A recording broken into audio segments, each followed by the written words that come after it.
sebetulnya kita perlu memastikan dulu atau mengklarifikasi dulu terminologi ganja medis ya. Kalau kita melihat definisi-definisi yang ada, sebetulnya yang lebih tepat adalah cannabis derived product atau cannabis based product. Artinya produk yang bisa berasal dari cannabis. Jadi bukan berarti cannabisnya secara utuh digunakan dengan alasan untuk pengobatan, tetapi adalah komponen yang bisa dihasilkan dari produk dari ganja. Jadi kita ketahui bahwa ganja sendiri mengandung dua komponen besar ya, atau dua komponen utama, yaitu golongan kanabinoid yang kita sebut sebagai kanabinoid. Ada yang merupakan tetrahidrokanabinol yang sifatnya memang memabukkan, ada yang namanya cannabidiol yang itu tidak memabukkan, dan yang bisa dikembangkan sebagai obat yang kebetulan berapa lama ini viral ya, artinya meminta anti kejang, itu adalah cannabidiolnya. Sehingga kalau kita disebut sebagai ganja medis itu bisa mengacu pada tadi produk tertentu.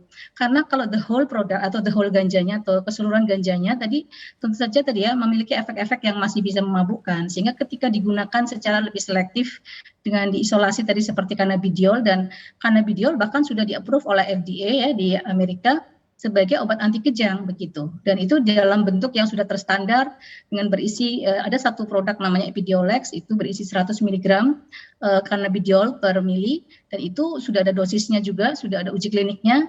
Nah itulah yang harus kita rujuk sebagai ganja medis. Jadi bukan asal ganja kemudian satu tanaman kita gunakan begitu, itu saya kira akan terlalu berisiko begitu, dan potensi penyalahgunaannya besar. Jadi saya kira kita harus memastikan atau mengklarifikasi dulu terminologi dari ganja medis ini, sehingga yang nanti dilegalkan adalah, pendapat saya ya, bukan tanamannya ya, sebagai tanaman ganja, tetapi adalah produknya yang itu nanti sudah merupakan produk yang terstandar. Bahkan legalisasi itu bisa tentu saja melibatkan tadi, karena ini adalah obat atau medical cannabis ya, atau obat, maka tentu harus ada prosedurnya, misalnya di Badan POM sebagai badan otoritas tentang obat ya, yang akan meng-approve tentang obat, seperti itu. Begitu Mbak.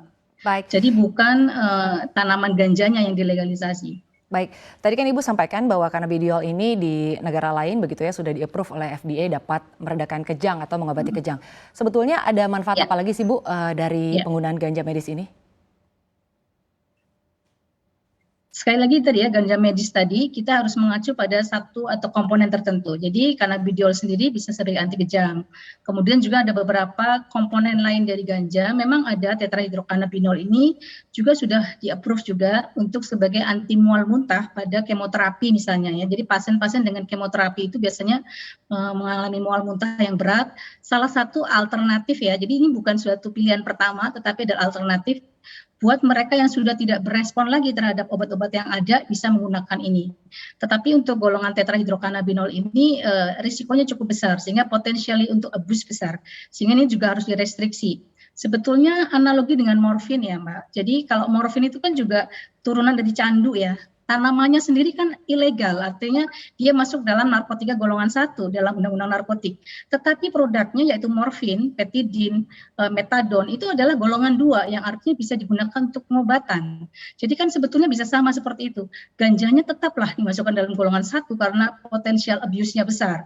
Sedangkan nanti untuk produknya yang derive dari ganja itu seperti cannabidiol itu bisa masuk dalam golongan 2 atau 3. Sedangkan tetrahidrokanabinol memang dalam aturan kita masih masuk dalam golongan 1, dan itu saya setuju. Karena itu memang potensial untuk abuse-nya besar karena memiliki sifat memabukkan tadi ya, bikin fly, dan itu potensial untuk disalahgunakan. Sehingga kalau dilegalkan itu saya khawatir penumpang gelapnya banyak Mbak. Jadi ketika ganja dibolehkan, tanamannya ya dilegalisasi, maka nanti akan banyak orang-orang yang bisa menggunakan tanpa alasan medis tadi. Siapa yang bisa mengawasi seperti itu untuk ketika orang akan menggunakan? Tetapi ketika dibatasi dengan hanya obat saja, dan kebetulan cannabidiol itu tidak memabukkan begitu ya, sehingga insya Allah aman. Bahkan di Amerika dipakai untuk anak-anak untuk cannabidiol ini.